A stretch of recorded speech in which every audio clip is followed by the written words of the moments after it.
हल्दी चढ़ाई जा रही है। हल्दी चढ़ती है ना, वो आजकल क्या कहते हैं उसको, कोई लेडीज संगीत कुछ ऐसा बोलते हैं, उसी को बोलते हैं। अरे हाँ ना तो कर दो, उसी को बोलते हैं। वो अलग होता है, वो अलग होता है। अब हम तो कभी जाते नहीं, हमें तो आप ही लोग बता देते हो कि मेहंदी वाला नहीं, मेहंदी अलग होती है, मेहंदी अलग होती है, हल्दी अलग होती है। हाँ, आज भगवती श्री जानकी जी की हल्दी की, मेहंदी की जो जो परंपराएं हैं वो हो रही हैं और मानस में दर्शन आया। तब तक बारात आ गई जनकपुर के नगर के बाहर, और यहाँ जनक महाराज को जब सूचना मिली है तो जनक महाराज अपने सभी ब्राह्मणों को लेकर, पुरोहित को लेकर के, सभी सम्मानीय लोगों को लेकर के नगर के बाहर तक आए। बारात का बड़े सुंदर भाव से स्वागत किया। जनवासे में जहाँ बारात को स्थान दिया था निवास के लिए, वहाँ रोका है और मानस में दर्शन आया। आज जब पिताजी आ चुके हैं, ये भगवान को पता चला, तो भगवान श्री राम का बड़ा मन किया कि जाकर के पिता से मिलें, पर गुरुजी के साथ हैं इसलिए मुख से कुछ नहीं बोले। यही तो शील है भगवान का। जैसा गुरु जी का आदेश होगा, विश्वामित्र जी जैसा कहेंगे वैसे कर लेंगे। और तब विश्वामित्र जी ने राम लक्ष्मण को बुलाया और दोनों को साथ लेकर के बारात में आए। और मानसकार कहते हैं अभी तक बारात अधूरी थी, राम जी मिल गए तो पूरी हो गई। राम ही देख बारात जुड़ानी, राम ही देख बारात जुड़ानी, राम ही देख बारात जुड़ानी, राम ही देख बारात जुड़ानी। प्रीत की रीत न जाय बखानी, प्रीत की रीत न जाय बखानी। नप समीप सो है सुख जाती, नप समीप सो है सुख जाती।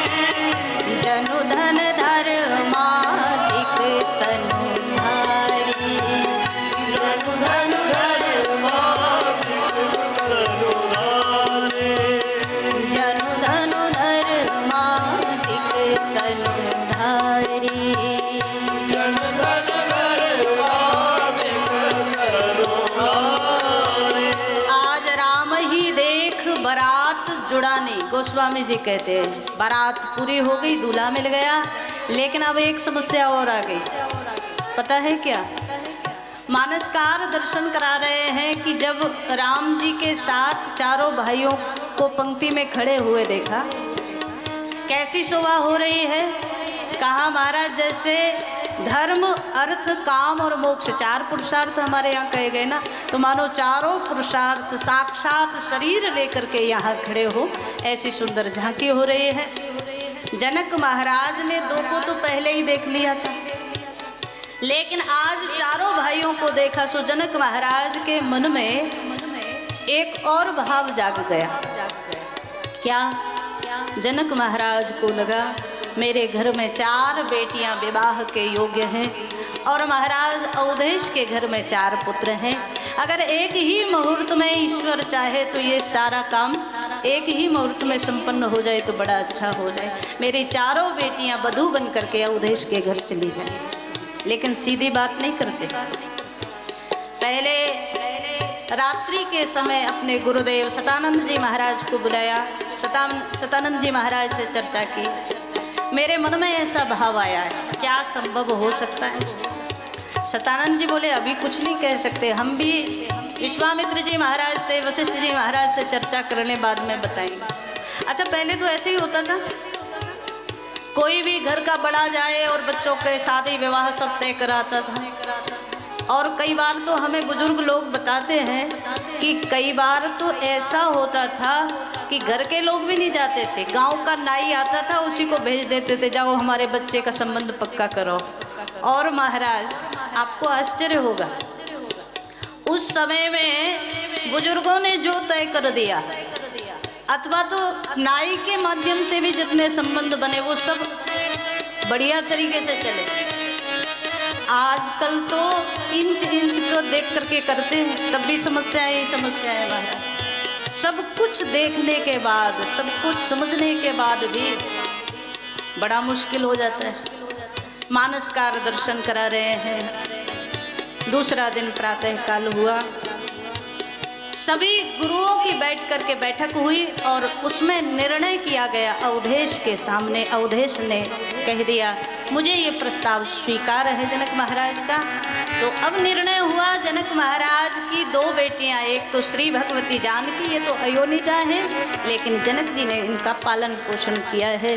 दूसरी उर्मिला जी और दो इनके छोटे भाई कुशध्वज की बेटियां हैं। श्री सूत जी महाराज, श्री गोस्वामी जी महाराज दर्शन करा रहे हैं। यहाँ सतानंद जी इत्यादि जो पुरोहित थे सबने अवधेश को कहा, अवधेश ने स्वीकार कर लिया और संपूर्ण जनकपुर में ये सूचना हो गई अब एक विवाह नहीं हो रहा, चार चार विवाह एक साथ होंगे। सारे जनकपुर में आनंद हो गया, उत्सव हो गया और सब लोग गा रहे हैं भाव से। क्या बोल रहे हैं? जानकी केवल जनक की बेटी नहीं है, जानकी तो मानो जनक ने जो पूर्व में अच्छे कर्म किए हैं उन सब अच्छे कर्म सुकृतों का परिणाम फल है श्री जानकी, जनक जी को जो मिले। और राम कौन है?